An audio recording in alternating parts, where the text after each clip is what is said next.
Hey, this is B-Rad. This is another Rated M Talk Live.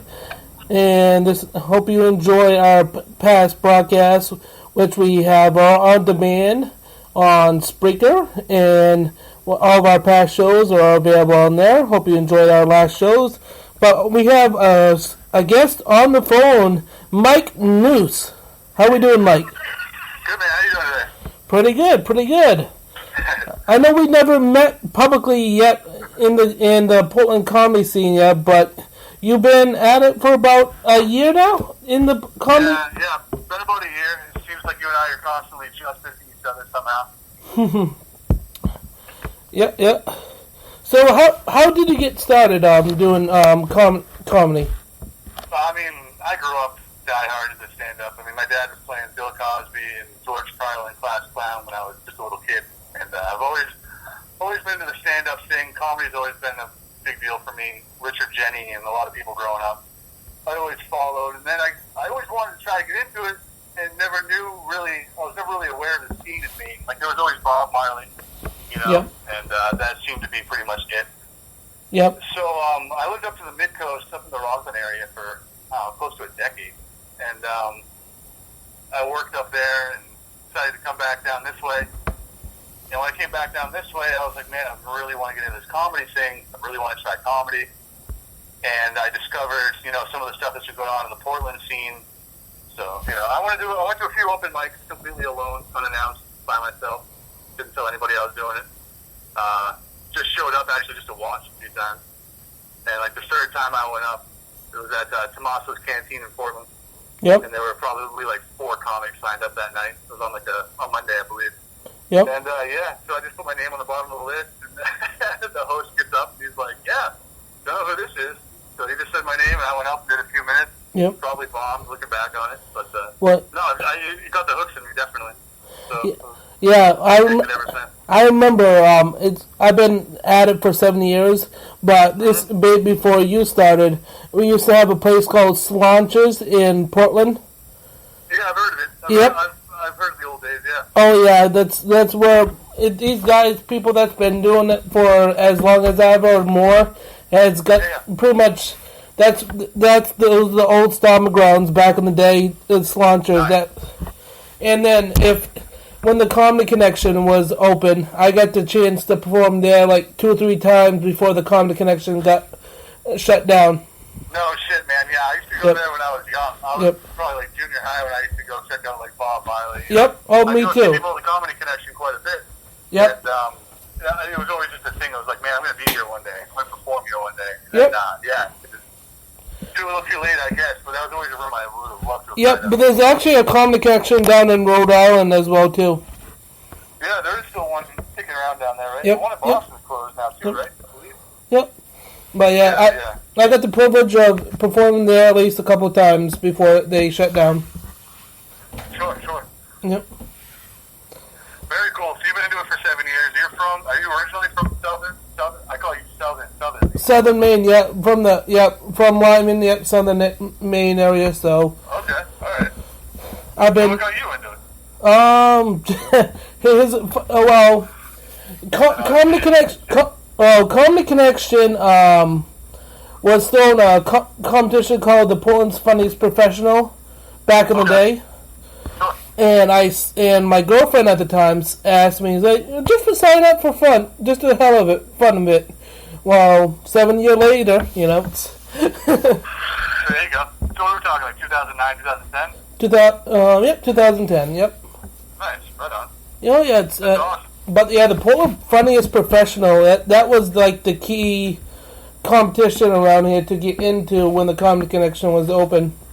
Right on. If you were amateur, they were taking anybody, And that's very cool. And if you go on to my YouTube page, B-Rad Comedy, there's a video of my first time up there. And let me just say, it's compared to now to then, it's like I've improved just a little bit since that video. Was that your first time doing comedy? Yeah, very first time. Yep. Dude, you put your very first time on stage on YouTube? Yep. The balls, man. That's some balls right there. Holy Hey, shit. it was. Everybody had the option to get it filmed. Good for you, man. No, good for you. Yeah, I mean, dive in. Yeah, it's fun to go back and look at something like that, and yeah, see how you build. Yeah, sure.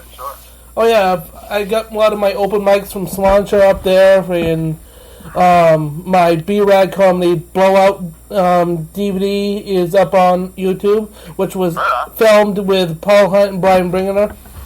Nice. Yep. Very cool. So Very cool. I don't know That's if awesome, man. I don't know what stories have you heard about B-Rad or my persona. Have you ever seen me perform or anything? I have not. No, I've actually never seen you in person or anything. I know you strictly through social media only. Nope. I've seen. We have a lot of mutual friends, and we like see each other tag stuff on Facebook or Instagram or whatever it is. Oh yeah. And, I mean we're all in it for the same reason. Oh yeah. No, it's exciting to meet new people that share the same interests, no matter really where you're from. But what would you consider your biggest gig? My biggest gig. Oh, okay. My biggest gig. I think my biggest gig when I get the headline for the first time, which was filmed for DVD within a year of me, that the B-Rad comedy Blowout. Okay, right on. Yeah, that's cool. But for a special appearance type, not for performing, but just doing a skit, bit with somebody. I got to do a bit with comedian Bob Marley at the Mel Auditorium Christmas show one year. Oh, nice. What year do you remember? The year he broke the Guinness World Record. Okay, that must have been around like 09 maybe? 08? Yeah, it's been a few years. Yeah, somewhere in that region. Yeah, I just remember because I used to go to when I was a kid. Well, not a kid, but when I was younger, I used to get tickets for Christmas every year for his New Year's show at my auditorium. So, yeah. No, very, very familiar with. How old are you? I'm 32. 33 this year. 32. There you go. I'll be 32 in a month. Yep. Oh yeah, in the 30 club. Yeah, I guess. But yeah, if you buy his DVD CD, Bob Marley, the Guinness Book Champ, I'm on that DVD on that. There's a reason why, because you probably haven't heard or if you never watched the DVD from that, but I was the only person in the audience to stay for the full 40 hours in the audience. You stayed the entire time? Entire time. Dude, you should be in the Guinness Book for the longest sitting in a comedy club. Yeah, that actually was mentioned that night. Yeah? Yeah, if you buy that Bob Marley DVD CD combo, actually I have a special feature on there, and I'm throughout on that DVD. No shit. That's pretty cool. Yep. The last time I was at the Comedy Connection, I remember this vividly because it turned out to be such a big deal. Me and a few friends of mine went to the Comedy Connection just for some random night of comedy. We got like a fucking coupon or some shit. Yep. We went down and we went to go check out the comedy for the night, and a couple people got boosted because Bob Marley decided he was going to do a guest spot and just show up one night. Oh yeah, he did that a lot. Yeah, he showed up with a notebook, and he was just riffing, and he kept going to his notebook, riffing, he's looking at his notebook, and riffing, and I just remember the material was so funny, and it turns out that a few months later on, he came out with the Up to Camp stuff. Yep. And the first time he was really trying out the whole Up to Camp material was right there at the Connection, and I was fortunate enough to be there, and it was just absolutely hilarious. I mean, my grandfather's got a camp up in Moosehead Lake, and talking about like the screen door sounding like a shotgun when it goes off. Oh yeah. I got that CD. It hit so close to home. It was just so funny. I got that CD. Yep. And then the whole Up to Camp thing just totally blew up and took off. And I was like, wow, that's really cool. I got to see that stuff like in its genesis. You know what I mean? I got to really see him work it out in a notebook. It was pretty cool. But that was the last time that's actually that was his kind of open mic doing those guest spots. But he technically doesn't do any open mics anymore. I don't see him about he just does his touring. That's about it. You know. Yeah. No, I see him advertised all the time. I mean, he'll play anything from the Franco Heritage Center in Lewiston to here in Boston. He's doing stuff all over the place. Yep. But but you're right. Like that's how he would work his material out. Yeah. Do you remember George Ham? that? Do you remember his opening act, George Ham? George Ham, absolutely, yeah. George Yep. Ham I know him personally. I got to work with him. Okay. I got to do a show with him once at a place, the Buxton Tavern. I got to do a show with him once. He headlined for me, and I got to work with him once. And I actually keep in talk with him quite a bit. You know, he doesn't do comedy anymore. He kind of stepped down from doing it. Yeah, George Ham used to be hilarious. He doesn't do comedy anymore at all? No, he kind of stepped away from it for right now. He usually opened up for Bob on those Christmas shows at Merrill. Yep, there was some personal issues. That's why he's not with Bob anymore, and he stepped down from doing comedy. Wow. I had no idea. No, I never knew that. Yep. No, I always heard the name, and I just didn't realize he wasn't in it anymore. But yep. Yeah, he used to have a pretty funny bit. He used to make fun of back when the VW Beetle first came back. Yep. Oh yeah. He was like, "Yeah, those cars are so gay." When he beats the horn, he goes, "Hey." Yeah, no, he cracked me up quite a bit. He was always good. It was a great opener for an act like Mark. Yeah, every time I do a show down in Biddeford, where I do my show now, Cowbell, and then we're going to be moving over to the arcade bar, which is right next door, on August 3rd, due to the owner of the Cowbell wants to focus on Thursday night football starting in August, and he owned the. Okay. He owns the venue across the street, which is called the Arcade Bar, and he said, "Yeah, you can have your show over there. You can start trying to a weekly open mic plus one paid show a month, which is the." Oh, okay. Yep. Yeah. So we'll be doing an open mic at the Arcade Bar plus one paid show a month, and then I'm gonna take one person from each open mic, or maybe two, to put on to the paid show. So you got people that show up to the open mic regularly gets a chance. I get to go on to a paid show that I'm going to be putting on once a month. Oh, that's awesome, man. That's really cool. Yep, and I'm booked all the way through November right now at the Arcade Bar with the open mics, plus I got headliners already booked up for all the way up to November at the Arcade Bar. It's a small place. Man, that's excellent. So he wants to open up his place for Thursday night football, but still wants to give you a shot across the street at his other place. Yep, that's nice. Yeah, it's a smaller place than the other place, but it maybe fit about 20 people or so. That's funny. For an open mic, that's fine. Plus it's going to be a regular show too. Yeah, I mean, I haven't been in a while, but there's an open mic at Brian Brew. Unfortunately, I mean, you get 20 or 30 people in there, and there's 20 or 30 comics. You know what I mean? It's essentially just comics working in front of other comics. There's really not a crowd. Yep. More or less, just people working amongst their peers. Yeah, Really there's really not many open. When open. you get a smaller intimate room like that, it is really helpful. There's really, honestly, not many open mics are available these days around the main area anymore. No, there aren't. No, there's more people doing,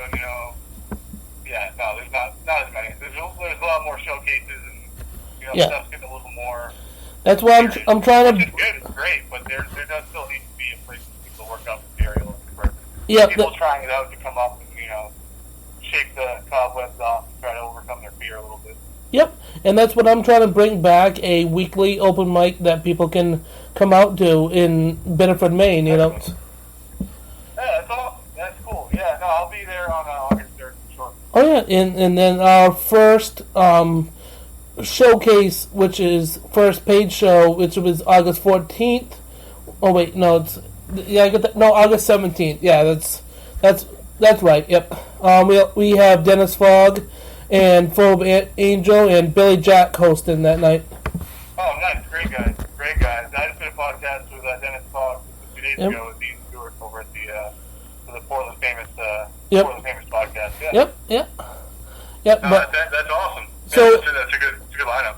So yeah, I'm going to add two more people, which is going to be the two open mics the following weeks. So I'm going to be booking. That's awesome. How much time are you giving open mic? Just 5 minutes?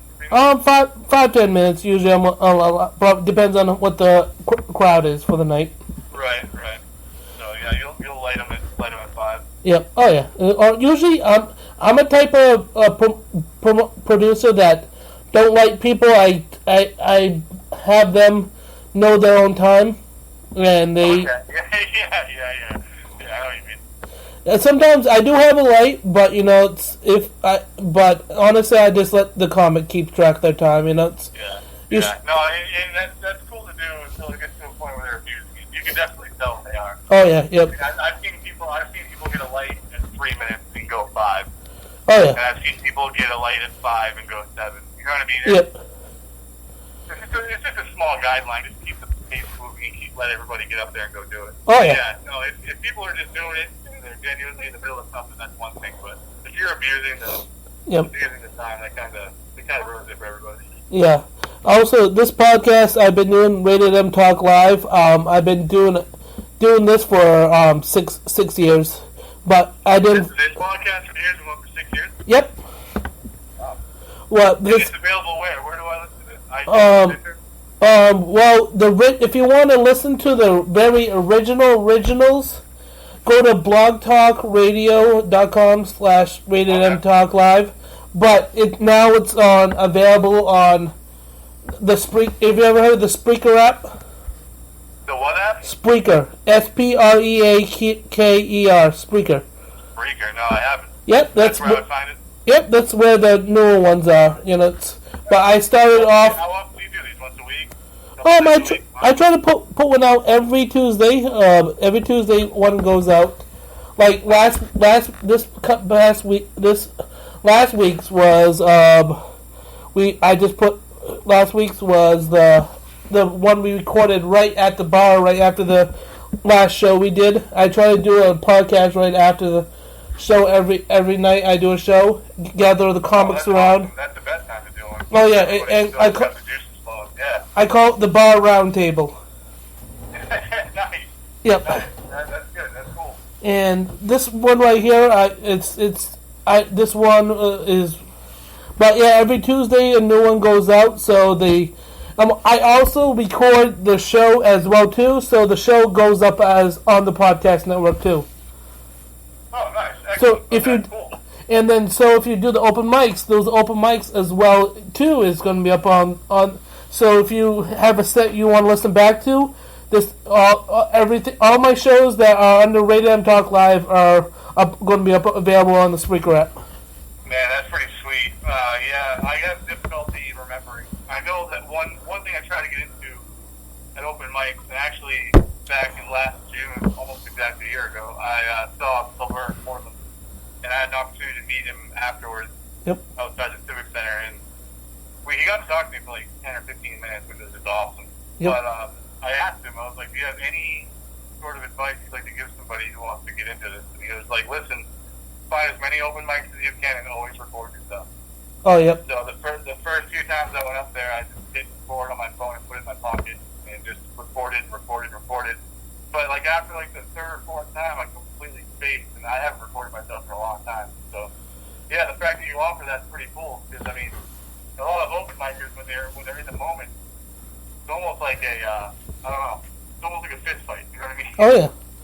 You get it over with and it's done and it's settled, but you don't remember all the details. Oh yeah, sometimes yeah. You go back and break it down. It's pretty nice. Yeah, because there's some in the, like when I first started beginning myself, I videoed myself a lot, and went back and saw stuff that I said during a certain joke, and it's like, oh, that sounds better and all that stuff. Because sometimes when you write a joke down, it doesn't come out as it really does when it comes out on the mic sometimes. Exactly. And yeah, if you're recording it, you can go back and watch or listen to what did. Yep. How you wanted to place a joke, how you want to set up a punch, how you want to do a segue. I mean, there's a lot of things you learn listening to how things went over with a crowd. Oh, yeah. I mean, that's the most important thing is how people respond and how people relate. Oh, yeah. But yeah, also I'm always, when this upcoming open mic starts in August, I'm looking for comedians or people that normally don't do comedy and come out and try it for the first time. I'm looking for people that want to try it for the first time or never done it and just go up there and do it for the first time. That's awesome, man. I mean, no, that's excellent. I think that's so cool. Yeah, if you know anybody that wants to get into it, bring with you or suggest to come to this. Dude, Because I'm still trying to get into it. I know you are. But you seem you're pretty regularly you're in a year, so you're kind of in the rookie mode to non-rookie mode. Absolutely, yeah. My rookie year officially ends in about a month from now. So Yep. we gotta start actually buckling down and making something out of it. Oh yeah, like I said, I would honestly love to get paid to do this. I get paid, of course. Some shows I get paid, but not to make it a career out of. But honestly, that's one of my set goals. Is to make it. Well, of course, you want to live and doing what you love. I mean, shit, I was doing comedy for like 3 weeks, and I did roast battle at Empire. Oh yep. Oh jeez. I just signed up for it. And I started doing it. And, I mean, I was making $10 here and there. I mean. Yep. There's nothing you're gonna make a living doing, but just the fact that you got acknowledged and paid to do something something that you love to do and you actually work at, it's like, wow, this is really. Yeah, I know. The first time I got paid. $10 I put in my gas tank, but I mean, it was nice to be acknowledged for it. You know what I mean? Yeah, the first time I got paid, I was like, holy shit! I just got paid doing this shit. Yeah, no, and I had no idea it was even gonna happen. I just wrote 12 jokes to make fun of somebody. And yep. I got some money for it, so I was like, hey, why not? Yeah, yeah. Honestly, part of my comedy game, I'm not that good of doing comebacks. That's a roast battle. A roast battle, I could not. I don't. That is one thing I cannot keep up with is doing That's part of my game. I'm slowly developing crowd work, but that's. Oh man, a good crowd work is awesome. And that's something I wish I could really. That's probably going to come with more years of experience. Oh, yeah. I mean, more years of just exposure involved. But, man, good crowd work is fucking great to watch. Oh, yeah.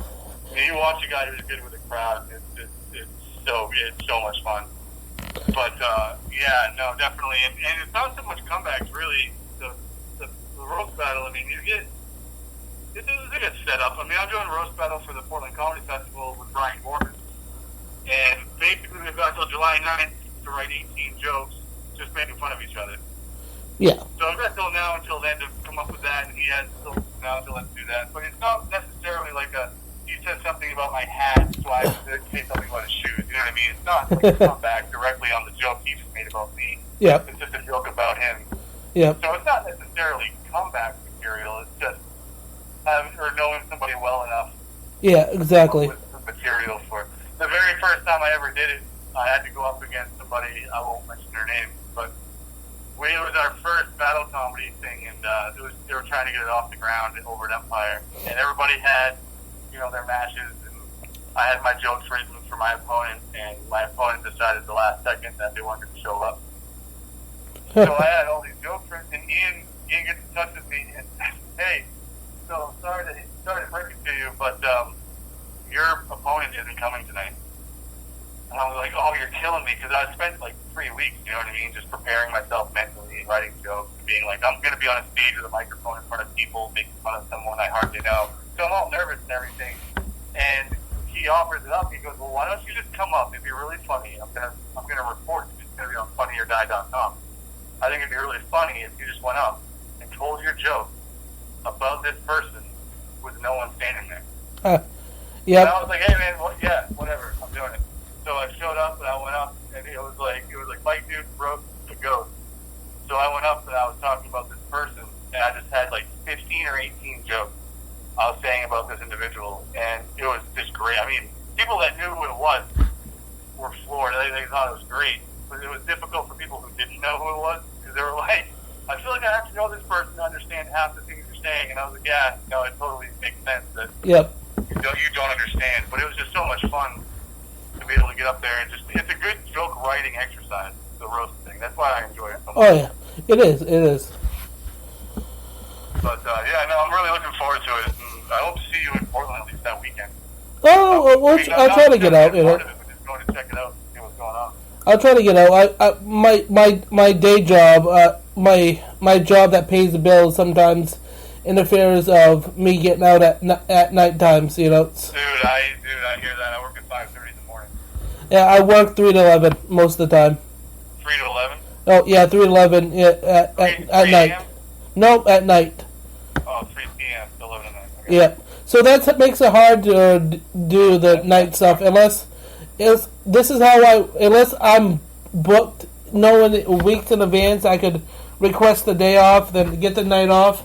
That's the only way I could do like a Friday or Saturday night, Right. Do you typically work weekend? Yeah, it's Wednesday and Thursdays is on my weekend, so that's why I try to try to get stuff on Wednesday and Thursday nights. I got you. That's why you got this room on Thursday night. I see what you're saying. Yeah, and then I work actually. Comedy's a late night thing. Yeah, but I work Friday in the mornings though, so. I'm fortunate to have nights off, but I'm still working 5:30 in the morning, so my bedtime should be when I go on. But fortunately, I work Friday mornings, so I have Friday nights available too. I'm hopefully put together a Friday night show pretty soon. I'm looking at some venues right now and some places to put on another show for Friday nights. So Lyman, give me some landmarks. I'm familiar with Biddeford. Lyman. By the name of it. Is Lyman right next to it? Lyman's about 20 minutes away. Maybe 15, 20 minutes away from Biddeford. Basically, West or more towards like Portsmouth or if you're going towards Sanford. Okay, so west.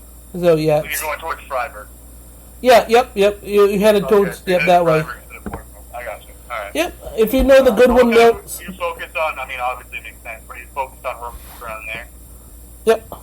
Oh yeah, I try to focus within this region area. A lot of the shows are out.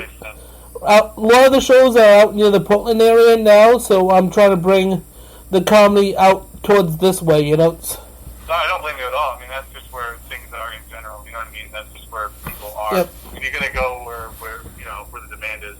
Oh, like that's why it's cool that you're gonna start doing stuff like this in Biddeford, because it does open up a new window for people in an area that don't get an opportunity to come to Portland all the time. Oh yeah, you're gonna have the Old Orchard Beach, Saco, Biddeford. You're gonna have a whole lot of more like Kittery. You're gonna have a lot of more Southern Maine people that can't make up to the big city. and the shows that we've been doing at Cowbell, which is our next show is June 29th with I don't know if you heard, Ian's hosting these guys as well, but the Degenerate Comedy Tour. I've heard of it. Yep. They're stopping at my room at Cowbell June 29th. Ian's hosting that one? No. Joe Ellis, the person that works with me, Joe Ellis, and he works with you? Yeah, he's the one who helps me put on these shows. Yeah. Oh, that's cool. Nice. That's another guy I just only know through social media. Yep. Mike Gray's on that show. I know him real well. Yep, Mike Gray's on that show. Well, he works with me a lot as well lately too. Mike Gray too. Yep. He's a Portland guy, isn't he? He lives in the Biddeford area. Does he? Oh, okay. Yep. He's like the metalhead looking dude, right? Longer hair. Yep. Those two guys work with me a lot. I remember. Yeah, I know. I've met him only a couple of times. It was for open mics and through. It was. What was it called? It was like liberal Jesus versus redneck Jesus at Empire. Yep. Yeah, Ian dressed up as like a hick Jesus, and I think Mike Gray was the liberal Jesus. It was really funny. It was a great bit. Yeah, Mike works with me a lot. Joe works with me a lot, and then I have this new guy that I just heard about, Kevin Ryan. Okay, no, I don't know. He's going to be opening up for the show that night, and then the Degenerates are going to close out. So basically, Rated M Talk Live and Degenerate Comedy for one night only at in Bedford. At Cowbell. Yep. So Degenerates, who are they? Is it a group or? It's a group of comedians from Fort Lauderdale, Florida. Seriously. Yep, and they're Ian's hosting them a couple of shows. One Empire, one at Somo Brewery. New York, yeah. Yeah, and then they're they're doing the other places in the New England area, but their other main stop is going to be in Biddeford at my room at Cowbell. Right on. Yep. It's a crew of basically Degenerates from Yeah. Fort Lauderdale. Oh yeah, basically I've looked up their YouTube videos, and I thought I was raunchy and oh man, these guys hit out of the ballpark for raunchiness. That's awesome, man. Are you familiar? Like, I don't know what your comedic interests are. Basically, it's not for the family crowd. No, I'm all about that. Yeah. Like, what? Like, who are some people that you draw influence off of? Who are some comics that you were really into? Still today or before you started? Well, before I started, I loved going to the Bob Marley shows and stuff like that. I was a big, I still is a big Bob Marley fan. Haven't seen him for a few years. But another big comedian that kind of influenced listening to is George Carlin. You know, it's Carlin, of course. That's my all-time right there. Oh yeah, you gotta love listening to Carlin. You know, but basically everybody has their own style. You can't really judge a person's comedy act because everybody's different in their way. You know, I'm a perversion style comedy. You know, and people's. Is that how you get it? Are you a raunchy comic? Oh yeah, I'm raunchy. Yes, it's and. Like I said, I've never seen you on that. Basically, if you ask any Portland comedian that has been around for a few years, ask about B-Rad, they'll tell you. A B-Rad show is a very special show. That's great, man. No, I'm into all kinds of stuff. Yep. You know, like the David Tells, Doug Stanhope. Yep, I actually. The Bill Burns. Then honestly, not huge on clean comics. But if there's one clean comic I'm really into, it's Brian Regan. Oh, yep. Genuinely just a funny guy. I mean, it doesn't even have to be there. Nothing he even does needs to take like a dirty turn, you know what I mean? It's just laid out, simple. You know, my parents listen to him, you know what I mean? Like, he's just a guy that's genuinely just a good dude. He's really funny. But man, all those comics that I just mentioned, you know, the Italian. Actually, I get the Edbergs, I mean, everybody that, yeah. I actually fortunately got to see Dave Chappelle when he came to Portland a few years back. Oh, you saw Chappelle at Maryland Auditorium? Yeah, I went to that show. Nice, yeah. And I missed it, unfortunately, but I got to see George Carlin a little while before he died. Oh, that's special right there. Portland, October, the year before he died at Maryland. So. Yep. I got this. Off the bucket list for sure. Yeah, and I got to see the Trailer Park Boys, Mr. Leahy, and you know what, guys? And Randy, right? Randy and Mr. Leahy. I got to see all them in Portland when they came to Portland. Yeah, they went to the States as well. Did they go to State Theater? Or was that State Theater, yep. Yeah. And unfortunately, I bought a backstage pass that night. It was the backstage pass was only $20, so I got to meet Randy and Mr. Leahy after the show. Okay, so after the show, when you go to meet them, are they just their normal selves? Oh yeah, no, they stay in character, but you know, but I got to kiss Randy's belly. Did you? I have a picture on my Facebook of me kissing Randy's belly. Randy Bobandi, that's awesome, man. I got to touch so, the. Like, so those are the types of guys that, like, of course, the characters are hilarious. The show is funny, whatever. Oh yeah. But if you're gonna pay $20 to go like hang out with these guys backstage, you want them to be themselves, don't you? Mr. Leahy was telling some stories from the road and from the show, you know. That's cool. And all that. That's cool. I just don't want to like meet somebody, pay extra money to meet somebody to meet a fictional character. You know what I mean? Yep. Hey. That's awesome. They were in Maine after that too. They were at the State Theater and then just they did a gunk with Playhouse, right? Nope, they did a show at the Waterville before the State Theater. Okay. Yeah, I thought they came to a gunk with. Yep. Nope. The Waterville Opera House, and then they did the State Theater after that. Oh, there's a Waterville Opera House. Yep. I didn't know that. I thought it was a gunk or something. No. Okay. Yeah. No, that's cool. No, I think it's really funny that they tour and they do that stuff, man. Those characters alone, right there, like those characters, in my opinion, whether you like the show or not. I mean, the Randy and Mr. Leahy characters are pretty goddamn good. Oh yeah, and I'm hoping to down the line get to see the boys, you know, all the boys at some point. Yeah, for sure. Yeah, definitely. Bubbles is a personal favorite of mine. Oh yeah. Bubbles. Oh yeah, Bubbles. Oh yeah, the Bloody song. That famous Bloody song. Of course. Yep. Bloodies and hoes or something like that. Yeah, exactly. I actually have I have a famous song that I actually came up with. It's up on YouTube. It's called "Shitty Titties." I came up with that. That's another popular thing of mine. You recorded the song, or you just It's up. I did it while driving, delivering newspapers, and I came up with one more to record myself, and now it has over like 2,000 views up on YouTube. That's safe. I like to record songs and do them as I'm driving as well. Yep.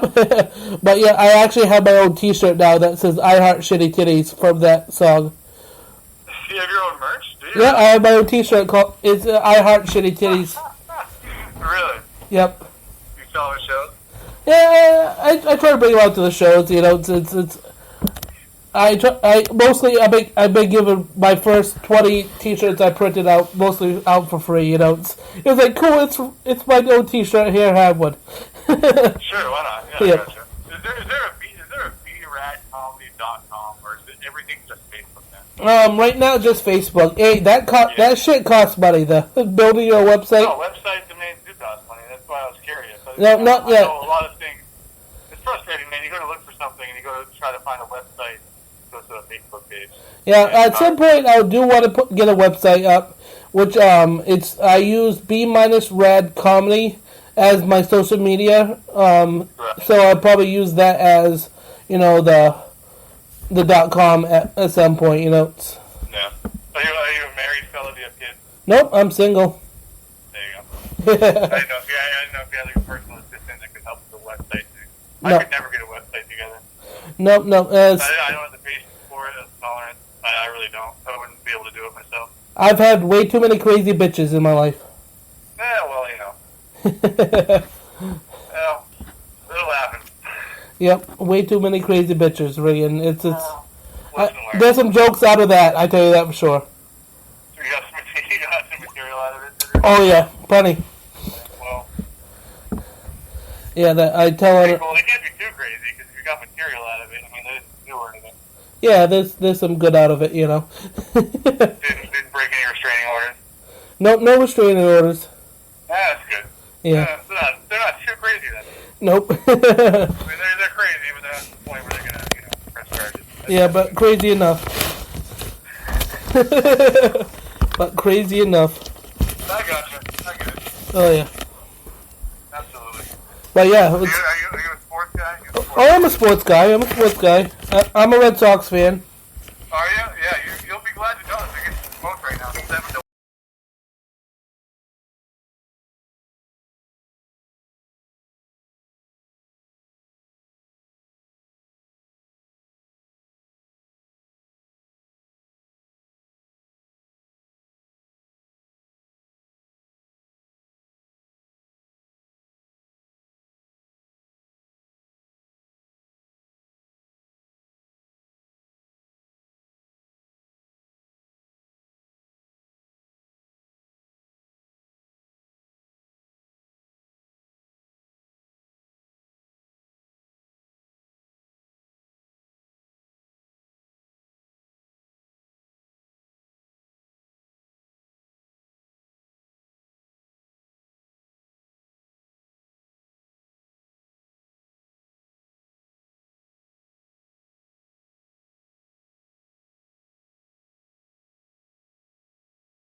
Yeah, oh yeah. Oh yeah. Oh shit! Oh shit! That I just saw some. Whoop! Accidentally. We'll give New England and the Red Sox and all the fans all the credit in the world. Yep. They've got their Red Sox, they've got their Patriots. Yep. Their Bruins are decent. Their Celtics have gotten a ring. Oh yeah. I have Patriots. I don't. But I can't stand the Boston fan who thinks that they've got the greatest dynasty of all time. Patriots. Not a thing. Let it go. The Patriots. We have a dynasty. Patriots does. 100%. 100%. Oh yeah. What number of Super Bowl did Brady get? 4 or 5? A what? 5? 4? No. 5? I think Brady's at number 5. I think. He's got one for every finger, right? Yep, one for every finger now. I think, yeah. Okay. So they're one Super Bowl away from tying the Steelers for the all-time record. The Steelers have the most ever. Yep. So they call them Sixburg, because it's the only team that's won 6 rings in football. Oh yeah. So, and that's just one franchise. You're talking one guy. So if you figure the Patriots can get one more under Tom Brady, he's got 6 alone. Steelers have 6 in, 80 years? That's pretty impressive. Oh yeah. Yeah. It is. No, there's no denying that at all. Yep. You know what's even better, though, is that Brady could have 7 rings if he didn't lose twice to the Giants. Oh yeah. But this thing last year's Super Bowl. I'm just fucking with you. Last year's Super Bowl, they didn't even lead once in that entire fucking game, and they fucking still won it. There's nobody that watched that Super Bowl that said a word in that fourth quarter. I don't care what anyone said. Anybody that watched last year's Super Bowl did not speak a word in the fourth quarter. Your jaw was open.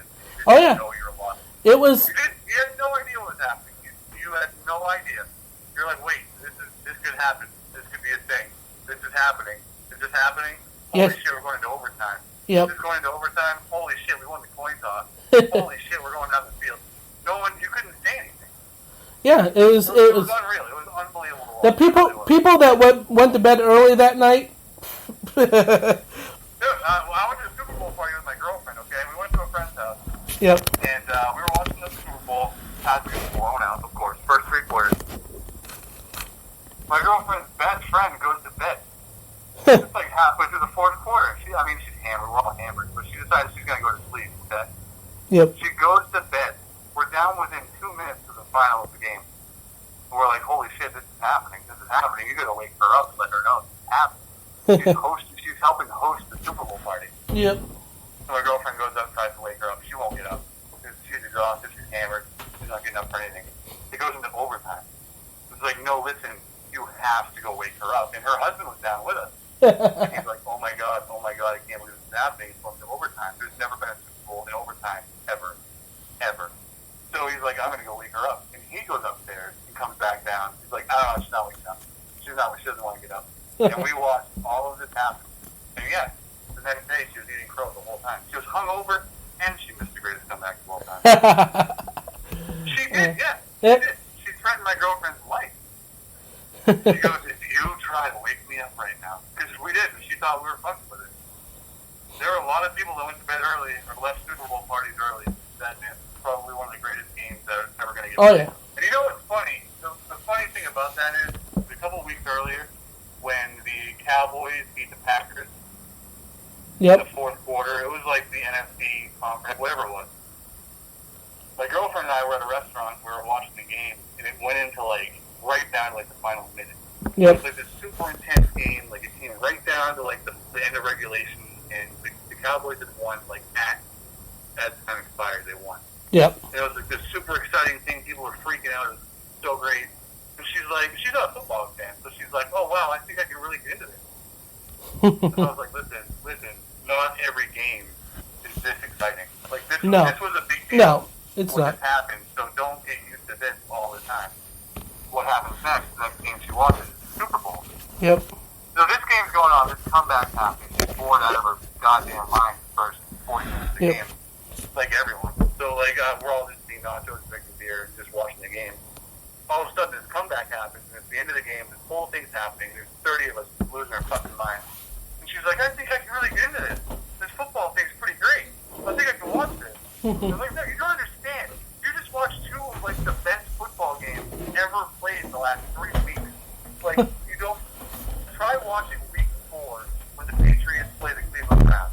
It is not going to be that exciting. I promise you. No. I promise you, as a football fan, they're not all like this. Like, this is a special occasion. But it's hard to explain to somebody who doesn't know the difference. Who's like, oh wow, these games are really exciting at the end. I like this. Like, no, you don't get it. You just watched two of the best games in the last 10 years. you can't say that you're going to get into football. But I'm holding her to it. I'm going to hold her to it. Oh yeah. Next season, when Week 1 rolls around, she goes, honey, don't you want to go hang out with the family or Big Pumpkin? No, we're going to watch Week 1 when the Patriots play the Bills, and you're going to watch it because you think every game is that exciting. It might be. It might be. 42-7 with 2 minutes left. I'll say, yeah, I told you. I don't know what else to say. It might be. It might be exciting from Week 1 to this when they win another Super Bowl. You know. Yeah, and that's the whole deal, man. That's it right there. Mm-hmm. Yeah, absolutely. But no, I'm huge into sports, and I appreciate all of them. I really do. Oh yeah. Even the times in the soccer one, I will. It's fun to watch. I do. I get it. Oh yeah. I'm into all the sports as well too. You know. I'm certainly not an ignorant sport. I don't talk about sports that I don't know about. Like, I know that soccer is going on, and I don't know anything about it. Yeah. I don't know anything about it. I've got a friend of mine who's big. He's big into the whole European Cup League thing, and I just don't know. I don't know. I can't say anything good or bad. I just don't know anything about it. Yeah, my nephew played soccer in high schools. Yeah. So basically, yeah, I know from watching that. But on occasion, Man, I played when I was in like 7th grade, and I was like, I'm sick of running around for 90 minutes for a 1-0 score or a tie. Like, Yep. I'm not going to do this anymore. Like, just fuck this. I'm going to go play baseball, which is just as slow pace, but at least you're going to have a winner. Yeah, every now and then I catch a New England Revolution game. Yeah, no, I work with a guy actually. He's got season tickets. He's a big time New England Revolution fan. Oh, yep. Yeah, he's a big Rebs. Rebs is what they call him, right? Rebs, yep. Rebs. Yeah. No, that's what I mean. Yeah, he's big into the European Cup or whatever cup they just had. Yep. There's a championship between, I really don't know, Arsenal or... Yep, over in the either English League and all that. Right. Premier League. That's Premier League, yep. Yeah. No, he's into that. But he's a soccer guy in general, so he's got like season tickets to the Revs. So. Yeah. They play at Gillette, right? Yeah, they play at Gillette as well. Yeah, they use Gillette Stadium for the New England Revolution. Right, yeah. What's that like, though? I mean, you're not going to sell 80,000 tickets at Pats, are you? I'm not sure. You'd be surprised. I mean, do you sell Foxborough? Well, I call it Foxborough. Well, do Yep. you sell Gillette? Because of... I'm not sure. I haven't. No, I haven't really seen a crowd at. Honestly, I catch a game every now and then, and I don't really notice the crowd. But I think there's some diehard soccer fans that fill that place. Sure. No, that's for sure. That's a given. There's definitely diehard fans, for sure. And Yeah. I feel like that's the problem. Like, you don't go to those events unless you are a diehard fan. There's no casual soccer. No. You know what I mean? It's one of those sports where it's like... Soccer hooligans, they call them. You're in it or you're not. You know what I mean? Like, you can drag a woman to a football game or a baseball game. But if you're not totally sold on soccer, you're not going to go sit there for 90 minutes and watch guys run around. It's just not going to happen. It's called soccer hooligans, basically. Yeah, right, exactly. Yeah, exactly. And hooligans I don't think hooligans really exist in America, do they? Well, more English. Green Street hooligans. Yep. Green Street hooligans. Best thing Elijah would ever did. Yep. No, I don't know. I'm big into sports. Just the ones that can keep me interested, I guess. Yep, exactly. Yep. Yeah, the Celtics didn't fare too well this year. What's that? The Celtics didn't really fare too well. No, I mean, well, you know. And the Bruins, yeah, they made it to the playoffs, but didn't fare too well either, you know. No, not really. I mean, I don't know. At least if they lost, they might have lost to a team that's... Yeah, I don't know. I'm not a massive hockey guy. I'm kind of bummed out that Portland lost to Pirates. Oh yeah. So there really is no more hockey. Well, they're planning to actually bring a team back pretty soon, from what I heard. Maybe next. I heard they were going to start or try to get a team to play in Portland again, but it's not going to be like the AHL. It's not going to be the minors. It's going to be like the sub minors. Yep. Essentially, the club sport. You know what I mean? Yeah, the club sport, basically. Yeah. So yeah, I mean, it is what it is. It's hockey, but it's not as like competitive. You're not going to see those guys go on to play like the Washington Capitals.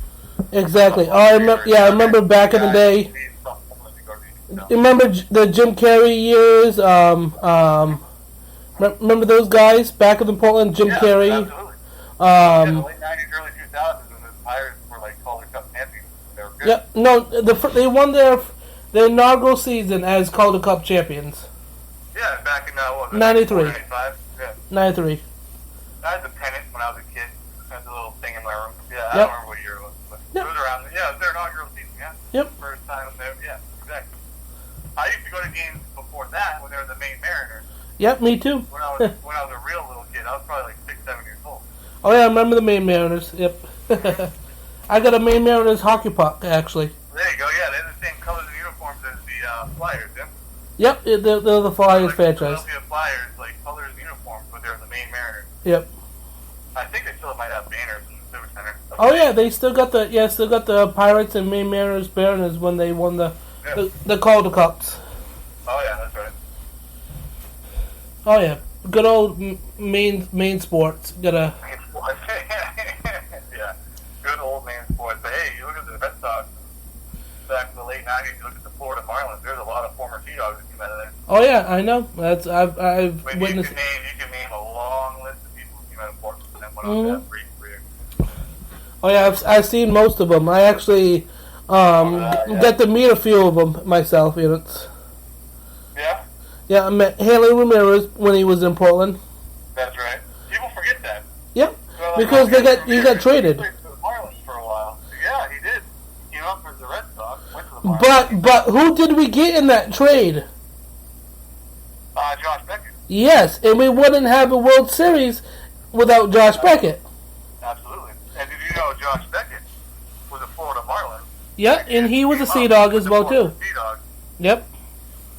Josh Beckett was a Sea Dog, and he came up back when the Sea Dogs were the Florida Marlins affiliate. Yeah, I remember that. I remember Beckett in Portland. So back when he had Hanley Ramirez traded with Josh Beckett, those are two former Sea Dogs, both. Yep, both of them. Because they came up through different times. Yeah. Yep. I mean, you have a long list of people. Kevin Millar. Oh, yep. He was on the 04 Red Sox team. Yep. Jackie Bradley Jr. playing right now for the Red Sox. Clay Buchholz. Yep. Clay Buchholz, yeah. John Lester. Jonathan Masterson. Masterson, remember him? I got to meet him. He's in Oakland now, I think. Yep, a lot of like Josh Reddick. He's a Josh Reddick, yeah, absolutely. got fortunate to meet him. So there's a good long list. I've actually when there's a lot, man. There's a lot. I don't know how many of your listeners follow sports, but we're probably boring the fuck out of them for the last 20 minutes. But yeah, no, I mean that's just how it is. I mean, it's hit or miss. If there's talent, they'll be found. Yep. That's kind of just how it is in sports. But yeah, I don't know. It's hard, man. Like in comedy, you can be a killer comic. Oh yeah. Some people will find you. Some people might not. Musicians, same thing. Same thing, yeah. You can be a killer musician and just in a shitty band. I mean, there's a chance no one will ever hear of you, and you're going to be 45 doing some wedding receptions. Exactly. You know what I mean? Like it's just not. It is what it is. But for some reason, sports always stuck out. Like if you dominate a sport, you're going to be found somehow. Yep, you're gonna make it. You know, if you're good all the way through elementary school to junior high school, friggin', and you're gonna make it. You know, but there's some high school football players that I know of that really didn't go on to continue football after they had their glory days and they finished right in high school. You know, but you know. There's a lot of people that peaked in high school. I peaked in high school for sports. I mean, I played baseball my whole life. My whole life. All the way up until I graduated. Oh yeah. I mean, there's people that just peak and like that's just what it is. It's done. It's over. Yep. You get your diploma and you're out. Yep. And then there's some people that get their diploma and they're out and they still act like they're captain of the fucking hockey team. Yep. Jocks. Oh yeah. Fucking. They have their own kids, and they're forcing these kids to be. Oh, dude. Oh yeah, Jesus Christ, that it pisses me off right there. Yeah, the jocks that you hated in high school are the same parents that you hate now who push their kids too hard in Little League. Oh yeah. They're the same people. They are. What kind of people push their kids to play baseball? The same asshole you hated when you were 15 years old getting shoved in the locker. Those are the same fucking people. Oh yeah. But anyway, I digress. Oh yeah. Where do we start? I don't know. We started talking about comedy. We went right into sports, but I think this has been a very productive, but almost an hour worth of podcast. Has it been already? Wow. Almost, yeah. Almost Well, actually, it actually been longer than that. I accidentally shut off the mic for like maybe 2-3 minutes. I accidentally hit the mic button on the recording device for a little bit. So there's, if you listen, the whole part where I talked about how the Red Sox were good for so long. I think when you were talking about the Yankees and shit like that. That's what you did. Yeah, I just, and right when you went started talking good about the Red Sox, the mic went back on. Oh, yeah, how convenient. When I said, the Red Sox, I give them all the credit in the world, that's when it happened to turn back on. Yeah, no, honestly, I didn't know I hit the friggin' off button on the... Yeah, no, I'm fucking... Yeah, friggin', so you listen to this back when it's on the Spreaker network, you'll be like, oh, there's a little gap right there, that must have been... Yeah, exactly, yeah. The 1 minute mark, and he cut me off, because I'm pretty sure I bashed the New England sports team for, 2 minutes. Yep. Whatever. I mean, it is what it is. I love sports in general. Good teams are good teams. But yeah, I'm hoping to see you come out on August 3rd, and actually we're going to probably record a podcast as well that night, or if you're in the area, we'll friggin' let's do face-to-face podcast. I'm always looking to... Yeah, it's really like... Do you record in the studio, or do you just record wherever you I'm right in my kitchen right now. I got my cell phone against the microphone and recording. You have a producer for this shit show? Trying to make it sound good? It actually sounds pretty good how I record it right now. I have a microphone that is hooked to my tablet, and Spreaker has its own studio, which I can add sound effects and all that stuff throughout the podcast, add music, we can actually go up to 5 hours if we want. If we wanted to, we could go fucking for 5 hours on my podcast network if we wanted to. Record up to 5 hours. I love talking to you, man. I don't have that much time. I haven't found anybody to do a straight 5 hours yet to get my money worth on this. I pay a subscription every month. You want to get a serious deadline for that one. Oh yeah. But yeah, I'm hoping to actually, George Ham has agreed to do a podcast interview with me at some point, so that'll be up here pretty soon. Well, until about 20 minutes ago, I didn't know he didn't do comedy anymore, so it's kind of like a Where Are They Now episode, yeah? Yeah, basically, that's why I'm trying to get him and get his story out there through my podcast. How do you know him again? You worked with him? No, I knew him from Bob Marley and all that stuff. Then we kind of started just talking a little bit after, we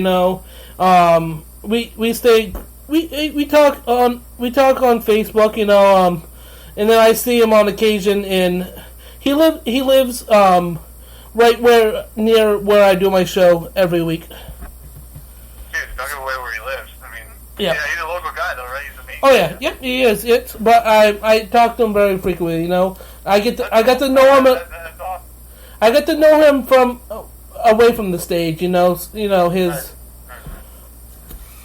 That's that. But he agreed on do a podcast at some point. So hopefully, that'll be on here at some point. Very cool. Well, hey man, if you happen to feel under the weather, weekend July 17th, 9th, come on up to Portland and check out some of the Portland Comedy Festival. They've got some great shows. Oh yeah, I see the lineup. That whole weekend of Empire, I know Ian's live for the same. Actually, I was actually trying to get onto the Adam and Eve show. That's the show I wanted. Yeah, I don't have the balls for that. No, I tried to get onto that one, but then Ian's like, "Oh, we got too many guys. I'm trying to get some more females." Can you blame him? Yep, true. Yeah, we got enough half naked men doing this. We're gonna try to book a No, if you see me, you'll be like, holy shit, him just with the leaf on? Oh, man. No, that's why I didn't sign up. I hear you. No, I get it. But, no, this is a great lineup of honestly, if I know we're supposed to be going down to almost skimmies, but I have a pair of Star Wars underwear that I probably would have wore that night. That's horrifying. Star Wars tighty whities. Yikes. Yeah. Yeah, that's something else right there. I mean, I don't know if that's worth the price of admission right there. Oh yeah, damn straight is. Yeah, but no, I'll be up on Sunday night at Empire. I'll be doing the Battle Room comedy. There we go. Ryan Gorman, my buddy, a good friend of mine out of Manchester, New Hampshire. He's awesome. He's a killer, man. I'm totally gonna get blown apart, but looking forward to it. Oh yeah. And yeah, please do if you do get an opportunity to get sick, but still feel well enough to come to Portland. Feel free to come on up, and it'll be a great weekend of fun. Oh yeah. This comes up to Portland. I hope. July 7th, 8th, and 9th. Majority of it. Yep. Empire on Congress Street. Absolutely amazing. It's gonna be. Oh yeah, I've been in. I love perform. I performed a couple times at Empire. And it's a nice place. Yeah, there's gonna be one night. I think Saturday night is Road Stories, where like Mark Curto from W2I is gonna tell stories from the road. And, Oh yeah. Spencer Albee, he was a member of the Rustic Overtones. Yep. He went on to do a band called Fast Ass Rocketfoot. Yep. He's got a solo thing now. I mean, Spencer Albee's excellent. He's Yep. really well known in Portland. He does the Beatles Night at the State Theater every year. Yep. I mean, he's going to share some stories. I mean, it's going to be a really, really good time. It's a fun weekend to get everybody together. The whole Yep. Portland comedy scene and main comedy, really. Just whoever can come out and Oh, yeah. just support the scene, support the comics and everybody's trying to do it. Oh yeah, I that's always I suggest when I promote my shows. Even though you don't know who these people are, doesn't mean they're not going to be good enough to come out and pay $5 to see. If I had $1 for every comic I've seen that made me cry laughing, I didn't know their name. I mean, seriously, how many times have you gone to see somebody and you have just fucking died? You're like, man, I wish I remember who that was. Yep, I exactly. mean, there's so many. So I mean, just come on out. There's gonna be plenty of people out there just making people laugh. Like my shows that it's like I try to get people to come out to my shows. We've been having decent crowds at Cowbell. I haven't been complaining. We've had an audience. It's about 20 so people show up. But no, when we switch over to the arcade bar, let's find out if we actually fill that little small place. It's actually small enough. Let's get that as quick as possible. Yep. Get everybody out to Yep. the bar out there on August 3rd. That'll be a fun time. Oh yeah. But I'll definitely be there on that Thursday night. We're also July 27th at Cowbell. That's our final show before we switch over to the arcade bar. We're having an all-female lineup called Girl Comics Gone Wild on July 27th. Girl Comics Gone Wild. Huh? Yep. How is the comedy scene down that way? I mean, I know I have a familiar idea of how it is in Portland, but how is it down in the Biddeford area? You got a good turnout? We for the shows, people come out for the shows, and enjoy the shows.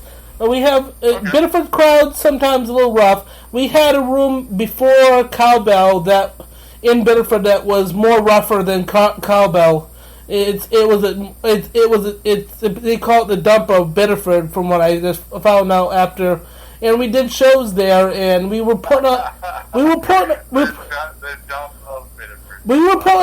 quality shows, and the management would not give us a budget to pay anybody. Okay. That's how cheap they were. We were giving them quality shows, and then they wouldn't help us promote it. They would promote it, but not to the extreme to get people in there. Right on, sure. Basically. So aside from the actual crowd, how do you get for turnout as far as comics go? Do you have a good Well, I haven't. down there, or? I haven't done an open mic yet. The open mic starts on August 3rd, but we just been doing just regular showcases right now. But I've been getting Ian Stewart just hosted for me. I like to give a chance to everybody that wants to try to host. I give an opportunity to host. If you want to try to host, I can throw you up one night and let you host for it during the open mic. I'm looking for people that want to try headline and want to try things and give opportunity. That's excellent, man. You give everybody the chance. That's what so say if you want to host August 3rd, I can let you host the open mic on if you wanted to, or some night. Host the open mic and then do 3 minutes of shit jokes myself. Oh well, no. Your hosting basically is just go up there. I know what hosting is. I'm just saying if I wanted to partake in open mic. Yeah. No, your hosting is part of the open mic. So basically, you're hosting the open mic and bringing up comics and telling jokes. That's what's. I'll fucking host it. Yeah, it's well on the first night. But on the 10th, if you want to come in and try out hosting for the August 10th for the first time, you can. For the first night, I'm gonna let me and Joe run it just to see how it goes through. But then. Of course, you want to kick off the inaugural show. Yeah, but August 10th, if you want to try hosting, I can throw you up on the hosting duties for the night and bring up the comics. Hey, I'm interested. It doesn't matter what it is. All right, you get the hosting duties for August 10th at the arcade bar. You heard it here first. Yep. You heard it here first on the. But yeah, hosting is RMT podcast. Yep, RMT live podcast. Yeah, yep. RMT live. Mike Neuts will be hosting. August 10th open mic at the arcade bar. You got it. But yeah, if you basically learning how to host will open up a lot. Hey man, I'm definitely interested for sure. I would love to see some of the people that come out in the area, and I want to. Oh yeah, I'm looking for all the comics in the main area that wants to come out to these weekly open mics. Let's fill up the place to work out your material and then have some fun. Yeah, man, I love it. That's what it's all about. I'm in it for the comedy. All right. Well, I think we've been over an hour so far. We'll definitely have another chat down the line, and hope to see you come out and do some performing, and hopefully you come out check out some of the Bifford shows before we leave Cowbell. Yeah, man, I'd love to. Yeah, I'll probably make it down there for the 27th. 27th? Oh, the July one? Yeah, probably. Yeah, that's the women's show, and then. Oh, that's right. Yeah. And the Degenerate Comedy is June 29th. Perfect. Yep. I'll show up probably the 27th or the 29th. Fall in love with that place, and then have to move across the street. Yeah, but because it's the same owner, I get to probably go back there after the football season's done. I get it. I don't blame you whatsoever. But yeah, it's great talking to you. I'm glad you had me on here. Yep. Really cool to talk to you and get to know you a little bit. So. All right. Yep. You too. Yeah, man, I'll definitely be in touch with you beforehand, but I plan on seeing you very soon. And I look forward to the open mic in Biddeford. Yep. Over at the arcade bar. Oh yeah, they have some classic arcade games in there too. If you don't want to go there just for the comedy, they have arcade games in there too. That's dubbed the arcade bar. Right on, perfect. Sounds like a plan, man. All right, I'll talk to you later. Hey, thanks a lot. Have a good night. Well, that was Mike Neuts, a Portland comic that just started here. I hope you enjoyed this podcast. A little over an hour.